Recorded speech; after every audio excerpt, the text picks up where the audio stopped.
तुसां दा सर तारीख उत्ते भी काफ़ी कंट्रोल है, कमांड रखते हो, बड़ी गहरी नज़र रखते हो उस उत्ते। एबटाबाद तुसां बेहतर पता है कि जेम्स एबट के दौर तो पहले जिसले नवा नवा एबटाबाद आबाद होया तो एक झील की सूरत था एबटाबाद पूरा इलाका है। आहिस्ता आहिस्ता इस पर आबादी बधी गई है। अंग्रेज़ की प्लानिंग नाल कुछ आबादी बधी है तो फिर जिसले असां दे हत्थ विच आया असां बेहंगम किस्म की इस पर आबादी बधाई है। अज सिचुएशन ये वे कि जिसले भी इतने सदियाँ गुजरने तो बाद, इतने साल गुजरने तो बाद मूनसून जिसले भी आंदा है एबटाबाद दोबारा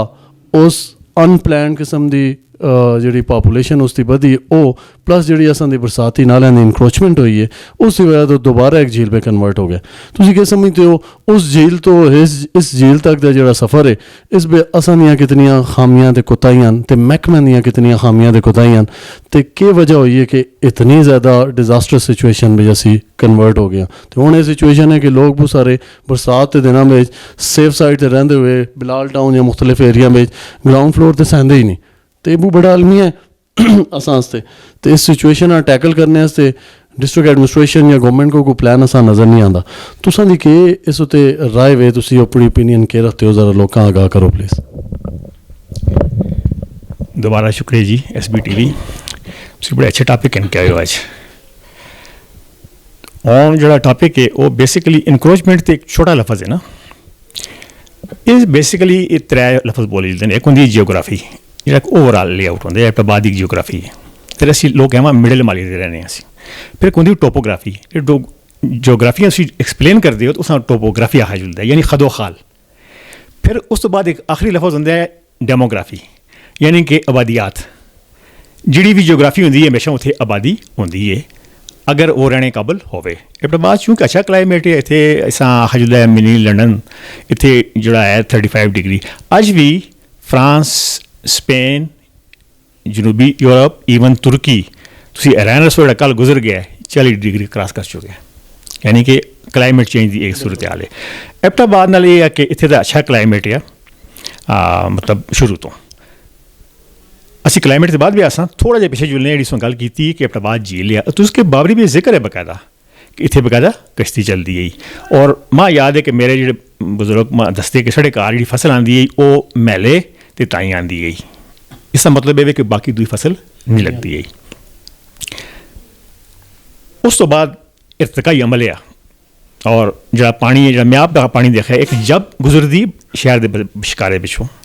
इस पिछ मुर्गाबियाँ या सी फूड या मछली या सारिया चीज़ा ईवन असी पानी पीने 50 साल पहले में इस जब का पानी पीता है। अज जो है वो कन्वर्ट कर गया किस पिछ, वो गटर लाइन पिछ। तुम गल के देख लो काला पोल के पिछे जिस जगह पर भी है वो है कि जेड़े वेले शहर आबाद हो गया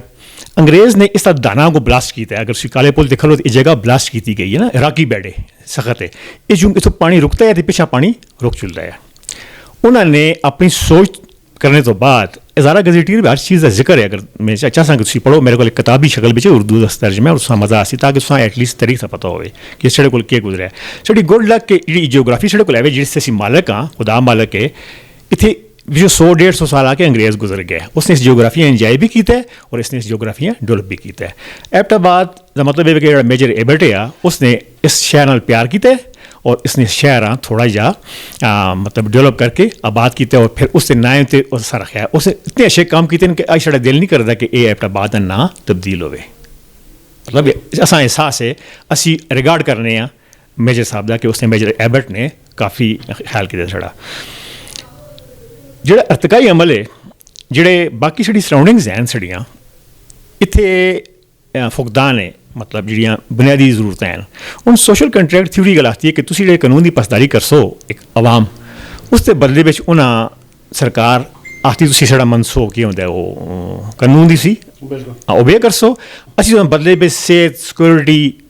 सारिया चीज़ा हैं जिस पिछ ईवन तुम हाउसिंग ये सब कुछ आ चुलता है असी तुम देसा। अनफॉर्चुनेटली जेडे साढ़े जिम्मेदार लोग रहें असैम्बली में बैठे या ईवन ब्यूरोक्रेसी ज़्यादा कम ब्यूरोक्रेसी का होंगे। असी लोग हमेशा MPA MNA टारगेट करने बेचारा 3-5 साल से आता चला जुलता है। जो तसलसल है वो किस को होंगे ब्यूरोक्रेसी को होंगे। जो सैकटरी होंगे किसी भी डिपार्टमेंट का हैड उस पता होंगे कि अस करना पिछे के किए और अस आगे के कर रहे हैं। एबटाबाद वास्ते कोई इजी प्लानिंग नहीं हुई। ਜਿਹੜੇ ਲੋਕ दाएं बाएं ਤੇ ਜਿਨ੍ਹਾਂ ਕੋਲ ਕੋਈ ਗੈਸ ਦੀ ਫੈਸਿਲਿਟੀ ਨਹੀਂ ਹੈ ਜਾਂ ਬਿਜਲੀ ਨਹੀਂ ਹੈ ਜਾਂ ਪਾਣੀ ਨਹੀਂ ਹੈ ਬੇਸਿਕ ਜਿਸਾਂ ਆਤੇ ਹੋ ਹੈਲਥ ਚੱਕ नो एक आदमी अगर उसकी औरत उसकी प्रेगनेंसी है उस उतों मंजी ते बन के शिफ्ट करना है बाद असी इथों नवा शहर तो कंपलैक्स तक छड़ा घंटा लग जुलदा है तुसां कदे एहसास होवे मैं 2-4 कैजुअलिटी खड़े हैं कैजुअलिटीज यकीन करो कि मां एहसास होया है कि वाकई कंपलैक्स दूर है सोचो कितने दूरों लोग आते हैं इस कंपलैक्स तक उत्तर कोहिस्तान बडग्राम कश्मीर बालाकोट ये सारे जो इलाके हैं कागान वगैरह उन्होंने लोगों फिर ये सोचा कि चलो चूँकि क्लाइमेट भी चंगा है और ठीक है जियोग्राफी उन्होंने लोगों ने इतने एक शुरू कर छड़ी है माइग्रेशन और उन्हें देखा कि असी 5 मरले का घर बना रखने ज़ाहिर उन्हें हक बनता है उन्हें हक बनता है कि असी उन्हें डोर स्टैप से सूई गैस भी देव असी कदे बालने तो वह भी बालन उन्हें पानी देव उन्हें असी BHU छोटे अस्पताल बना के देव बट अनफॉर्चुनेटली जो अस्पताल बहुत साल पहले बने 50 साल पहले प्लान होए DHQ बने कंपलैक्स बने उस तो बाद किसी आदमी ने सोचा कि यार थोड़ा जिहा चलो असी नथगली चाह के नो उस अपग्रेड करा ये बालाकोट में जलजिला आया जुल के चेक करो थे यकीन करो अफसोस होता है कि जी अस्पताल बनी दी भी है ना टठी है तो बाकी सब कुछ बन गया है ऐरा तो कितना फंड आया है एक मुड़ के जी अस्पताल जो बाहरों दुनिया आई अपने इक्विपमेंट कहन के उन्होंने को कोई एक अथॉरिटी कलेक्ट करके जमा करके अपनी इन्वेंट्री बढ़ावी तो एक अच्छा अस्पताल बनता है अनफॉर्चुनेटली उत्थे भी बंदर बांट हुई है यानी कि सरकार फेल हुई है फिर उन्होंने लोगों को ऑप्शन कोई नहीं बची उन्हें आखिया जिस तरह करसा फिर असी आप ही उत्थे जुलने अस्पतालों के नज़दीक उन्हें हक बनता है हूँ वो लोग आ चुके हैं कितने अस्पतालों के नज़दीक सूई गैस के नज़दीक पानी की टैंकी के नज़दीक यानी कि हर लिहाज नाल वो एक जो सिविक सेंस है ना जो होंगे एक जी शहरियात असीं जिस आखने उन्हें ग्रां छोड़ के उन्हें रुख किया शहरों का फिर जो बाहरों लोग आए उन्होंने क्लाइमेट देखा कि एबटाबाद 35 तो मैक्सीमम है ना ईवन परसों तरसों सुबह 17 डिग्री है 17 पिछले साल गालबन या उसको पिछले साल 22 जून बर्फ लगी तो नवा शहर लोगों ने हीटर बाले 22 जून मेरा ख्याल में लास्ट ईयर है गालबन सो इतना अच्छा क्लाइमेट है कि जो लोग बाहरों आते हैं जो वैल ऑफ होन नोटेबल्स जो साहिब हैसियत होन वो अपनी जिताब खरीद के देन जो आम लोग होन वो भी अपनी मर्जी का कहन के करके देन हुण जो असीं जियोग्राफी की गल करां तो इसके सराउंडिंग भी साढ़े कोल एक सरबन एले एक साढ़े शिमला एले एक साढ़े कोल नेलोर सपारे जिस मतलब जो ककूर रेंज तो एक स्पर निकलती है जी आके LSC ते मुकती है इस असीं आखने कैचमेंट एरिया जिहड़े बारिश लगती है कोई होंदा है मौसमी जिहड़े असरात होंदे न ते ये फिर अपना पानी पकड़दी उतों निक्के निक्के नलियां की शक्ल में जिस तरह इंसान का हाथ होंदा है अंगियां होंदियां फिर पिछे एक गुल्फ है और वो फिर पानी तले लैंदा तो उड़ा लैंदा उस असीं आम जबान में आखने बरसाती नाला और जिहड़े वेले उस पर गुजरदा है तो उस पिछे थोड़ा जिहा एक होल्डिंग एरिया होंदा है कि अगों अगर थोड़ा जिहा दाना कमज़ोर है पानी का अखराज घट है तो पानी की आमद ज़्यादा है वो अपनी जगह तो होल्ड कर जुलदा है और उस तो बाद वो निकल जुलता है अनफॉर्चुनेटली जो लोग आए साढ़े को 3 थे इंतजामी यूनिट एक जिला कौंसल है एक TMA है और एक कैंट बोर्ड है ये बड़ी गल है कि 3 इंतजामी यूनिट आना कगान के लोग या बालाकोट के लोग गिला कर रखते हैं कि साढ़े को इंतजामी यूनिट नहीं लेकिन साढ़े को एक बड़े अच्छे थे कमिश्नर बनता है DC बनता है DIG बनता यानी कि ये डिवीजनल हेडक्वार्टर भी आया है एबटाबाद और उन्होंने लोगों को भी ये पता है कि क्यों इतने बैठे थे इतने क्लाइमेट अच्छा है कोई स्थान क्यों नहीं जुलते कि उन्हें कोई स्थान सूट नहीं करता लेकिन इन रिटर्न उन्होंने कह दिता है मैं एक रेट की दी एडी रेट है साहब तुसीं अपने तौर पर पढ़ो सी ये रेट बिल्कुल बरसाती नालियां होते हुए जिस अंग्रेजी में आते हैं रवीन असा ने इस जड़ियाँ गल्लां पे करने इसकी निशानदेही 2016 पे कर छड़ी हाई कोर्ट में लगी दी है रेट छड़ी उस पे जी पार्टी है असी आप हाँ मेरा ग्रुप मैं मेजर आबिद हाँ बाकी मेरे कुलीग होन जो जफर साहब थोड़े वकील होन जो बाकी सरदार नुमान जो छड़ा जो ग्रुप है इस इन्वायरमेंट पर काम करने हैं इस पे जो वर्सेज है उस पे कमिश्नर है DC है जिला कौंसल है TMA है कैंट बोर्ड है वस है NHA है हूँ से आखो NHA दस पे के वे मैं उसके बाद भी आसा कि NHA का इस पे कितना बड़ा कसूर है जड़ा फोकस नहीं हो रहा हूँ पहाड़ तो पानी लैंदा जेल्ले वो तले आके रवीन में जमा होंदा है या रवीन के थ्रू गुजरता है असा ने अनफॉर्चुनेटली उन रवीन कुछ बड़े साहब लोगों ने या कुछ महकमे ने मिल मिला के तो कुछ जो बाकी लोग आए जोड़े IDP से ना हक देना वो अपनी मर्जी ना लाए डिस्प्लेस नहीं होए लेकिन वो माइग्रेट होए उन्होंने आके देखा कार के 5 मरले के नाल जरा बाहर नल है उन्हें नालियाँ पा के एबटाबाद भी तकरीबन इस वेले कोई 60% नाले जोड़े हैं वो गायब हो चुके हैं जोड़े साढ़े कोल बकायदा रेवन्यू रिकॉर्ड में मौजूद हैं हूँ जोड़े वेले नाले गायब हो गए तो पहाड़ तो मौजूद हैं पहाड़ उसी तरह पानी सदियाँ तो कहते हैं पे जी साड़ी जियोग्राफी है टोपोग्राफी है देंदी है असां जे डेमोग्राफी आंदी है आबादियात असां थोड़ा जिहा अपसेट कर छड़ा है उसां अपनी टोपोग्राफियां हुण जेह्ड़े असां अपसेट कीता है ते आखते हैं कि पानी 100 साल बाद भी अपना राह ते आंदा मुड़ के ये जी गल असां 2016 में की है तुसें गल की है कि लोग परेशान हो जुलते हैं तो मैं इत्थे एक लफ्ज़ लिखा नाइटमेयर कैपिटल में लिखे दा नाइटमेयर असी प्रोग्राम तो बाद तुसी असां पढ़ो मेरी पूरी फाइल आ और तुसें एक लफ्ज़ मिलसी नाइटमेयर का मतलब ये है कि डरावना ख्वाब एबटाबाद इसलिए जितना खूबसूरत है एबटाबाद एक डरावना ख्वाब बन चुका है और उसी ठीक आखते हुए पे कि इस PMA रोड से मेरा ख्याल है पिछले साल कश्तियाँ चलियां अगर मैं गलत ना थे क्योंकि साड़ी नज़र आती है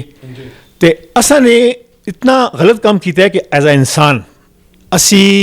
एक इंसानी गुजरगाह जिसे बंदा कब्जा करता है ना कोई बंदा उसे रोड ब्लॉक करता है एक पर्चा हो जुलता है इस आते हैं काबिल दस्त अंदाजी पुलिस तो अंग्रेज़ ने शायद ये शक शामिल नहीं कर रखी कि अगर कोई आबी गुजरगाह छेड़सी तो उस के जुर्म है अनफॉर्चुनेटली साढ़ा इतनी जरूरत भी है सरदार आमना साड़ी हैं MPA एक्स उन्होंने मेरी गलबात होती रहती है माशाल्लाह जो उन्होंने टाइम गुजारा उन्होंने काफ़ी अच्छे खासकर लेजिस्लेशन से कानून साजी से उन्होंने बड़े काम किए उन्होंने पॉइंट देता है असी कोशिश कर सकें असम्बली में भी इस शेक शामिल हो जुले अगर इंसानी गुजरगाह जी है उस बंद करना काबिल गिरफ्त है काबिल दस्त अंदाजी पुलिस है उस पर उस प्रोविजो आते हैं वो पाउन के आबी गुजरगाह जी है उतना ही मकाम रखती है इंसान ने जब कदम रखा आबी गुजरगाह बिच तो फिर आपने थोड़ा जहा बिहेव किया है लेकिन 3 साल पहले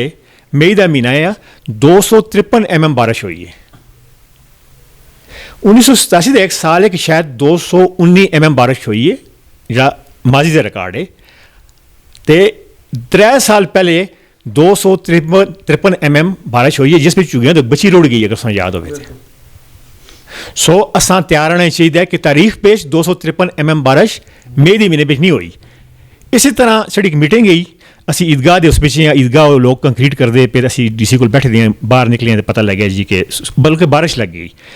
फिर इसी बारिश की वजह शराबी कैफियत बनी है तो सुई गैस का जो इलाका है शायद उत्थे एक बच्चा जवान 16 साल का जोड़ा किसी बचा है पानी की इतनी शिदत थी इतनी शराबी कैफियत थी वो बच्चा रुड़ गया उस नाले में मतलब दफन होकर मर गया वो बच्चा और असा अफसोस हुआ है उसका कौन है जिम्मेदार मैं समझना कि एज अ सोसाइटी मेंबर अगर मैं खुदा दी एक अवेयरनेस या जो भी है मैं जिम्मेदारी कबूल करना लेकिन अनफॉर्चुनेटली जो जिम्मेदार लोग उन्हें जिम्मेदारी कबूल नहीं की ठीक है जी उसमें सोसाइटी पे जो लोग हों जो मतलब आम लोग हों ये तो होगी इंक्रोचमेंट जो बाकी लोग हों मैं सब पहले आखिया कि शहर के बीचों बीच एक जुलदी नदी जिस असी जब आखने कितना हसीन मंजर है मेरे को 2 फोटो मैं सुना किसी शेयर कर सा एक वो फोटो जो जमाना है हाल दा एक वो फोटो जो जमाना है माजी का कितना ग्रीन पानी है जो मैं सुना याद करना 50 साल पहले अस पानी पीता भी है इस पे मुर्गाबियाँ भी आदि इस पे सी फूड भी चाहिए इस पे जो होंगे वो साढ़ा जो लोकल जो फाडर असी तरमीरा आखने साग जी चीज़ ईवन वो होंगे यानी कि साढ़ा जो आते ना वो जो खुराक के जरिए भी ये नदी लेकिन अनफॉर्चुनेटली कि उन्होंने मतलब जोड़े लोग हैं उन्होंने अपन गटर्स लाइन इस पर सटियां आगे खैर कोई गल नहीं असी इसा भी एड्रैस कर रखने इशू हाँ ठीक है अंडू ना करते लेकिन असी इसा एड्रैस कर रखने हुण जी जब है वो पानी तो हट के ते मुड़ के एक गटर लाइन बन चुकी है असा इस उत्ते ये मेरी रेट लगी दी है साड़ी सिविल सोसाइटी के लोग हैं मतलब साढ़ा हज़ारा सिटीजन फोरम है वो उससे बैठ के ब्रेन स्टॉर्मिंग करते रहते हैं और अच्छा है कि तुसी भी आगे हो सानू भी एक ग्रुप काम करता है तुसी अपने उस उत्ते जिहड़े सानू हैं इशूज़ जिहड़े public problem areas not interest ये प्रॉब्लम एरियाज होन इंटरस्ट होंदा है कि चंगा और मंदा अनफॉर्चुनेटली जी हम पे गल करनी ये चीज़ मंदियां ही मंदियां चीज़ां यानी कि इसलिए हुण चंगी शै रही कोई नहीं गई तो इस उत्ते साड़ी रेट लगी दी है जिहड़े महकमे हैं उन्होंने काम है कि वो अपना अपना पार्ट प्ले करान हुण मैं आखिर ते एक गल करसा कि NHA साड़ी एक बदकिस्मती है कि मनसेरे असीं गए हैं तो असें बने सवाल जवाब किए फिशरी डिपार्टमेंट ते कोई साहब है तो उस आखिया जनाब साढ़े लोग जुलते हैं लोग बच्छी पकड़ते हैं तो असां सरकारें अप्लाई की असां कलेक्शन कोफा देन अनफॉर्चुनेटली फिशरी डिपार्टमेंट ने मेरे ख्याल में उसने खत लिख छड़े तो उन्हें अल्टीमेटली कलेक्शन कोफा मिली हैं वो डिपार्टमेंट ही खत्म हो गया मेरा ख्याल कलेक्शन कोफ करने तो बाद अलग मछली है तुम फरोग दो ना मैं उन्हें पूछा तुम को रिकॉर्ड के स्टाकिंग करते ना दरिया में सड़ते हैं मच्छी दो साहब बैठे थे, एक साहब आता है जी इस दरिया की इतनी लंबाई ही नहीं और तनख्वाह कहता पिया असा आता है, असा मुतमैन करने से सरकार नहीं लिखता कि लंबाई नहीं, क्योंकि तनख्वाह रुकती है ना, कि सासों तो बंद कर। दूआ साहब आता है जी कि असा बड़ा कुछ किया है, असा को सिर्फ मसला है कि साढ़े को कलेक्शन कोफ नहीं, यकीन करो उन्होंने कलेक्शन कोफा की दियाँ। और उस ते एक और अथॉरिटी आ गई है, वो नाम में 2 साल से मेला 2 महीने से मेला लगता है ना, लोग जुलते हैं, तुम मैं जुलने हैं, उत्थे एक अथॉरिटी बह गई है, हैरान कौन गल है, उस आते हैं KDA कागान डेवलपमेंट अथॉरिटी। वो जदों दी वो आई है मसले ही मसले। एक पिछले साल नारां को पहले एक छोटा जहा पुल है, कोई 20 फुट था, वो त्रुट गया बटला का पुल, कसम खुदा दी, हुण मैं चक्कर ला के आया 2 दफ़ा, वो बटला का पुल तमीर नहीं हो गया। NHA कोलों मैं हूँ एबटाबाद की गल करना, जिहड़े वेले उन्होंने एक 74 ਵਿੱਚ शहर रेशम बढ़ाई है, उन्होंने जगह तो दाएं बाएं तो मिट्टी चाह के पा के थोड़ा जहा 2-4 फुट उन्होंने कर सटिया, फिर उन्होंने खूबसूरती की थी, एक जगह भी फुटपाथ बन गया, फिर फुटपाथ बन गया, फिर लाइन सिंगल हुई 2 वे, दरम्यान में डिवाइडर लग गया। हुण हैरान कौन गल ये कि वो लोग क्या उन्होंने अकल नहीं कि उन्हें एहसास होवे कि शिमला पहाड़ी तो पानी बूसरा आ रहा है थले, तो वह पानी किंजू पार जुलसी अपने एग्जिट पॉइंट आ जो काला पुल है। यानी कि सारा को जी मेन अडल है, इन्हों का काम है हर जगह इन्हों का इंस्पैक्टर बाहर निकले, जो हैवी बारिश हो वो मार्क करे अपने महकमे आखिर साहब कि असा इस जगह पर असा इतनी पुलियाँ चाहिए, जिस कलवर्ट्स आखते हैं। असा चूँकि असा रेड कस्टडी है, लेकिन सिविल सोसाइटी का काम है कि वो रिपीटेडली उन्होंने सारे लोगों करे, अपने जो सोशल मीडिया उस पर आए, जो प्रिंट मीडिया उस पर आए, ईवन जो सोशल गैदरिंग्स हैं, मतलब इस टेक ऑन करना है। अगर ना किया मैं जो लिखा है 2016 बिच कि ये डरावना खाब बन सी एबटाबाद, अज 20 बन गया, 21 बिच भी सूरत हाल बड़ी गंभीर रही। और अनफॉर्चुनेटली जो सा कैंट बोर्ड है वे एक रवीन आ रही है एक्सचेंज के मोहे को, वो नाला उत्थे बनाने प्लाजा, अस उन्हें एतराज़ किया, अदालत भी गए हैं।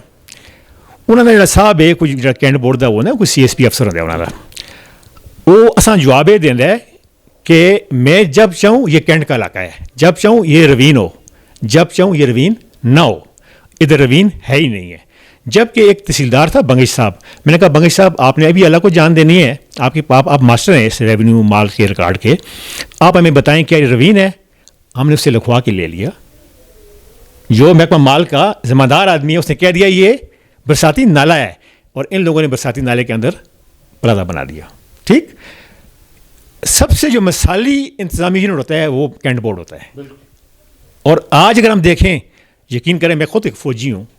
मुझे अगर मैं लेटर लिखता हूँ किसी डिपार्टमेंट को, अगर मैं उनको लिखता हूँ, मुझे शर्म आती है कि एक फ़ौजी को लिख रहा है,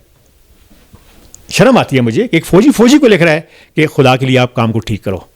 उनका जो फील्ड स्टाफ है, आप हैरान होंगे कि वो काम नहीं करता, वो खुद साथ मिल के इनक्रोचमेंट कराता है। मैं बात को इस बात पे ख़त्म करता हूँ, NHA अपनी जिम्मेदारी पूरी करे। कैंट बोर्ड ने काला पुल के ऊपर, मैंने वो पुल नापा है, काला पुल जो है 165 फुट है।